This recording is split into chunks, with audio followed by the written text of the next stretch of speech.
This morning I awoke clutching your name with such reckless devotion that it turned to dust. Each letter fell to the floor. I know where you went. Long before you vanished inside of your name, long before the gradient sank into your body like a river, I know how you found us. Guided by the low lights of the horizon, the pipe is a beacon. The pipe is a lighthouse. You wanted to know how to remove the emptiness from yourself we never understood it could not be removed. It is not a pulsing seed in the gut or a pitch pit run into the mud. We're not drug addicts. We said, no, we were scientists. Addiction, an illness that can outsmart the most brilliant person in the world. Sigmund Freud, smoke to his end. Ernest Hemingway, raging alcoholic.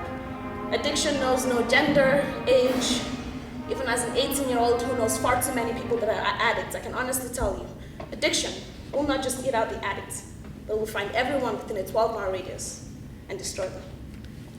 2 poems, The Addict and Magician by Michael Lee and M80 by Kevin Burke. We experimented each day, lowered the smoke into the deep mine of our chest as though it were a rope with the hook at the end of it to pull the emptiness back out.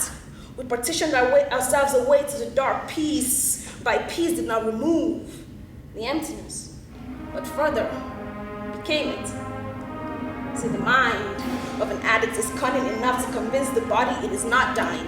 Houdini do that shit on an addict. He was able to convince everyone but himself he had vanished. Addiction is the ethereal art of forgetting you are still here. I know where you were. With the syringe perched in your skin and whistled through the vein like a steam engine. With the crack rock broken apart by a blaze of lights as though an egg catching fire. I know what it is. To walk out an unlit street at midnight and have a gun cocked in your mouth. I know what it is to discover the gun is in your own hand. The most dangerous one is the one in my own head. This is a game of mass, a road sign testing the mind. Question: what do you see? Anything I want. This is the magic of perception. The difference between an addict and one who is drowning is the one who is drowning knows it. The addict will drink the sea until it becomes him. Even now, 5 years sober, when I smell whiskey from across the room, my mouth still waters. I've not fed skin to the blade for fear that I might let out what sleep must someday wake. Even as you snuck through your own life like a thief, I can still hear the gasp pouring out the outskirts of town as you vanished the syringe into your arm and I swayed on the edge of a bridge. Neither one of us was any more deserving of this life. I feel ill to even think it, but I have to thank you. Your death is all that stands between me and a drink. There were days I got so far as to hold the bottle in my hand, but couldn't bring myself to swallow because your name was stuck in my throat. There were weeks I couldn't walk 4 blocks from my house without being asked if I wanted some kush, some green, some white, some snow, some dust, some jelly, some jacked up. Each time I heard your voice asking, how badly do you want this life? You didn't deserve it then. But you got it. So what are you willing to do to keep it? With your head resting on my chest, you once told me, in your own skin, you felt out of place like lipstick on a vulture or something. You never had much trouble standing out. But see, you set your life's tempo with the salsa. You cut through butter like convention, so I can't help wonder if you're backed up, slipping around and get high enough to climb out of the bottle you fell into, falling, landing, bow-legged, straddling the saddle of the 4-horse through the gate. God damn it. Is it messed up that I still care about you? You know, still worry sometimes.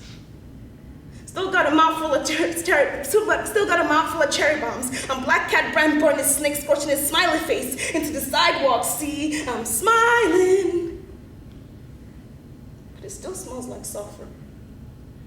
Every time I walk the plank into a conversation with you, but you were laughing up ozone the other night from all that lightning in your secondhand smoke plug. That's why I left without saying goodbye. See, I'm not the biggest fan of getting cornered at the housewarming parties and drinking more than I meant to because my hand needed something to do, but the rest of me couldn't run. See, that's what it's come to. This is how it is now. That's what it's come to. You still haven't gotten it. You smiling, snaring, lady, you lovely. M80. You know, if I held you tight for too long, well, I had blown off a couple of fingers. See, I had to let go. I'm sorry. You lit your own fuse. I couldn't put it out for you. I'm sorry. All I can do is wait and watch for you to detonate. I'm sorry. I hope you don't. Grounds, got enough craters and bombs, and grounds got enough craters and young bodies to go around. And I know you think one more would not make a difference, but it will. Didn't you see the way I shook like a boxcar while you were screaming like a train and saying you were gonna lay down on the tracks? I don't think you get it. I don't think you get that I still got your touch scratching under my skin like fiberglass. I don't think you noticed the handcuff to my throat cuffed to you, and it took me a while to chew right through the bone. You know, leaving a limb, a piece of me behind, but I've taken way more than 12 steps in the right direction. Okay, you feel open, you can feel the tugging at your wrist, the tugging at your wrist telling you that I can't take the taste of your tears over the phone at 4 a.m. anymore. The tugging at your wrist begging you to take one step and stop punishing yourself. Stop trying to fly from this body, gripping the bottle, rockets. You're burning this body, you're burning this skin. This skin was made for you. You know? It's a perfect fit. If you just let it hold you the way I saw you, hold you the way I held you, like I wasn't going anywhere.